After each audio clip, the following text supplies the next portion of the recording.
Hello, CA Neeraj नामदार this side. So thumbnail में आपने देखा रहेगा, आज का वीडियो है कि एग्जाम में पैनिक कैसे अवॉइड करें एंड पैनिक कितना डेंजरस होता है specifically in exam. So yes, मैं इसमें स्पेशली डिस्कस करूंगा May 26 का मेरा एएफएम का एक्सपीरियंस। एएफएम के एक्सपीरियंस में अगर आप देखें, यहाँ पे मेरे एलडीआर नोट्स खुले हैं एएफएम के। एलडीआर में मैंने ये लास्ट एडिट इज 1 अप्रैल 2026, तभी मैंने कुछ एलडीआर बनाए थे कि एलडीआर मतलब proper LDR, not 1.5 days revision. 2 बजे एग्जाम है, 2 बजे से पहले थियोरी तो करना है एएफएम का। अलॉन्ग विथ थियोरी कुछ ऐसे फॉर्मूलाज थे जो मैंने सोचा था कि मैं अच्छे से करके जाऊंगा। सो सबसे पहला जो फॉर्मूला था इट वाज एच मॉडल का फॉर्मूला।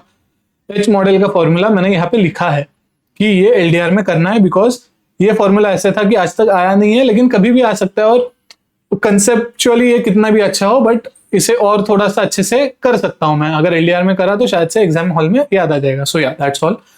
एग्जाम हॉल में बैठा, पेपर आया, पेपर मैंने खोला, एमसीक्यूज देखे, कुछ नहीं झेप रहा एमसीक्यूज में। ये क्या पूछ लिया है, टैक्स के क्वेश्चन एमसीक्यू में। एमसीक्यू में 2 मार्क के लिए इतना बड़ा क्वेश्चन जो मैंने एडवांस कैपिटल बजटिंग में लिख के रखा था कि गोल्ड माइन का एक क्वेश्चन था। I still remember, gold mine के क्वेश्चन टाइप्स कुछ तो एक एमसीक्यू में क्वेश्चन आया था कि ये आया तो मतलब इसमें मतलब ये अच्छे खासे मार्क्स का आएगा और ये अच्छे से करो। बट जब मैं एग्जाम हॉल में देख रहा हूँ तो ये क्वेश्चन पे 2 मार्क का बस एमसीक्यू पूछा है। I was really very nervous कि अभी क्या करूँ। तो आई थॉट कि सब्जेक्टिव इसी रहेगा। मैंने जब सब्जेक्टिव देखा, शार्प ऑप्टिमाइजेशन, जो जैसे ही देखा मैं एग्जाम हॉल में हंस पड़ा कि मतलब मैं कितना बेवकूफ हूँ, मैंने क्यों आईसीआई को प्रेडिक्ट करने की मतलब जुर्रत की कि वाई आई प्रेडिक्टेड आईसीआई की। अभी जैन में पूछा, इस शार्प इतने सालों से नहीं पूछा, जैन में पूछ लिया, अभी मई में क्यों ही पूछेगा। ब्लैक एंड शोल्स देखा, ब्लैक एंड शोल्स का फॉर्मूला भी आता था बट ब्लैक एंड शोल्स में उन्होंने कुछ एडिशनल पॉइंट पूछा था तो वो मुझे इतना अच्छे से नहीं आ रहा था। बट स्टिल वैसे भी टाइम लिमिट की वजह से मेरा ब्लैक एंड शोल्स अटेम्प्ट नहीं हुआ। इस सब में चले गए मेरा 1 घंटा। 1 घंटे में मैंने अटेम्प्ट किए हैं 6 मार्क्स के एमसीक्यू, मतलब 3 एमसीक्यू, वो भी फाइनल आंसर मैच नहीं हुआ था, ऐसे वाले एमसीक्यूज। एंड कुछ एक 4 मार्क का मैंने थियरी अटेम्प्ट किया था। सो आई रियलाइज कि अभी I need to buckle up. मुझे अच्छे से 40 मार्क तो चाहिए, पेपर पास तो होना है। मतलब 80 मार्क्स का सपना देख के मैं फेल हो जाऊं, इतना बुरा तो मुझे नहीं करना है एएफएम में। So then I sat down for 1 minute, मतलब ऐसे आंखें बंद करके कि चलो अभी 40 मार्क का करना है। तो मैंने सारे कंसेप्ट रिकलेक्ट किए, मैंने देखा सब्जेक्टिव में मुझे जो जो आ रहा था उसमें मैंने मार्क किया कि चलो क्वेश्चन 2 का समझो एग्जाम्पल बी, नॉट एग्जैक्टली यही एग्जाम है बट एग्जाम्पल ले लो, क्वेश्चन 2 का बी आ रहा है, क्वेश्चन 4 का ए अच्छे से आ रहा है, क्वेश्चन 1 का सी अच्छे से आ रहा है, क्वेश्चन 1 तो कंपलसरी है तो क्वेश्चन 1 नहीं किया था मैंने, क्वेश्चन 5 का XYZ अच्छे से आ रहा है। तो मैंने फिर अटेम्प्ट भी वैसे ही सिक्वेंस में चालू किया कि क्वेश्चन 2 का बी किया, उसके बाद में ए सी के लिए जगह छोड़ा, क्वेश्चन 4 का ए किया, अगर वो अच्छे से आ रहा है। ये बस एग्जाम्पल दे रहा हूँ, एग्जैक्टली ये क्वेश्चन नंबर्स नहीं थे एग्जाम हॉल में। सो फिर ऐसे मैंने करते गया। उसके बाद में मैं एमसीक्यूज पे वापस से आया। एमसीक्यूज भी जो मैंने पहले किए थे वो कट कर दिए। डेरिवेटिव्स का मुझे एमसीक्यू अच्छे से आते थे, जो थियरी पूछा था डेरिवेटिव्स में, पॉइजन पिल पॉइजन पुट का, वो अच्छे से किया। So that's how I manage to handle stress in exam. अगर मैं ये नहीं करता, मेरा और आधा पौना घंटा वेस्ट हो जाता तो मेरा एएफएम गया था हाथ से। मैंने स्टार्टिंग का 1 घंटा में पैनिक नहीं करता तो 20 मार्क्स में एडिशनल ला लेता। इतना नर्वस था मैं एग्जाम हॉल में कि मुझे एच मॉडल का फॉर्मूला करके गया हूं फिर भी याद नहीं आ रहा है। मैं इतना स्ट्रेस दे रहा हूं कि क्यों याद नहीं आ रहा, वो याद नहीं आ रहा है, उसका अलग से स्ट्रेस। तो I was very panic in exam. मतलब कैसे करूं, मुझे समझ में नहीं आ रहा था मैं इस स्ट्रेस को कैसे हैंडल करूं। और ये मेरा अभी स्ट्रेस देखोगे ना आप, तो शायद से नवंबर में कुछ आपका पेपर ऐसा ही टफ आ जाए ना तो आप वो स्ट्रेस को हैंडल कर पाओगे। I am damn sure. अगर आपको पता है कि अभी कैसे करना है, सबको ही पेपर टफ है, 2 मिनट शांत बैठना है और जितना आता है उतना अच्छे से करना है। सेकेंडली, ऐसे टाइम पे ना नंबर ऑफ क्वेश्चन ज्यादा नहीं करने, बट जितने क्वेश्चंस कर रहे हो वो अच्छे से करना है। जैसे एमसीक्यू में वैल्यू एट रिस्क का क्वेश्चन था जिसमें फर्स्ट सब पार्ट में पूछा था 95% कॉन्फिडेंस लेवल पे 1 डे का वैल्यू एट रिस्क क्या रहेगा, और सेकंड में पूछा था आई गेस 99% कॉन्फिडेंस लेवल पे 10 डेज का क्या था। कॉन्फिडेंस लेवल में आई गेस थोड़ा ऊपर नीचे होगा मेरा अभी बोलते वक्त।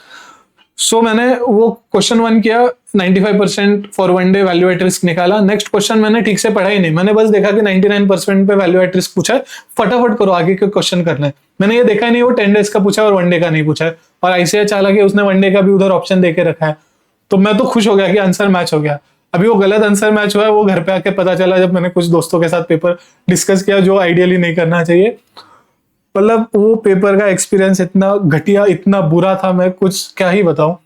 And I was very very disturbed after AFM paper. मैंने AFM के पेपर के बाद जिन फैकल्टीज से मेरी अच्छे से बातचीत होती थी, मैंने उनसे कॉल किया, सर को बोला कि सर ऐसा ऐसा गया AFM, अभी तो इतना सब आगे बाकी है, इसमें मैंने 80 मार्क्स एक्सपेक्ट किए थे, 60 भी आएंगे कि नहीं पता नहीं, 50s में आएंगे, आ जाएंगे, पेपर अटेम्प्ट तो किया है। तो सर बोले देख नहीं रहे, AFM सबके लिए ही टफ था, अभी AFM की वजह से तू तेरा आगे का पेपर मत बिगाड़, तू उसकी प्रिपरेशन कर। और मैंने फिर वैसे ही किया, मैंने ऑडिट फिर अच्छे से किया, ऑडिट का पेपर इजी भी आया था, मैं अच्छे से हैंडल भी कर पाया।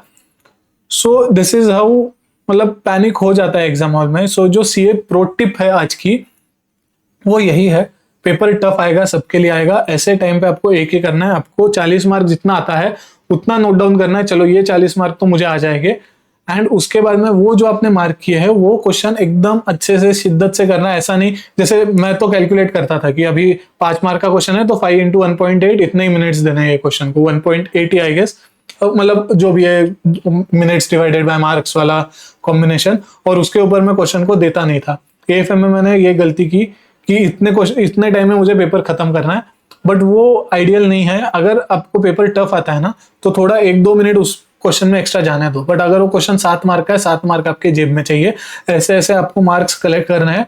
90 मार्क्स का टारगेट रखना ही नहीं है, आप फिर समझो कि आपके 80 मार्क्स ही अटेम्प्ट होने वाले हैं, वैसे भी 80 मार्क्स ही अटेम्प्ट हुए मेरे।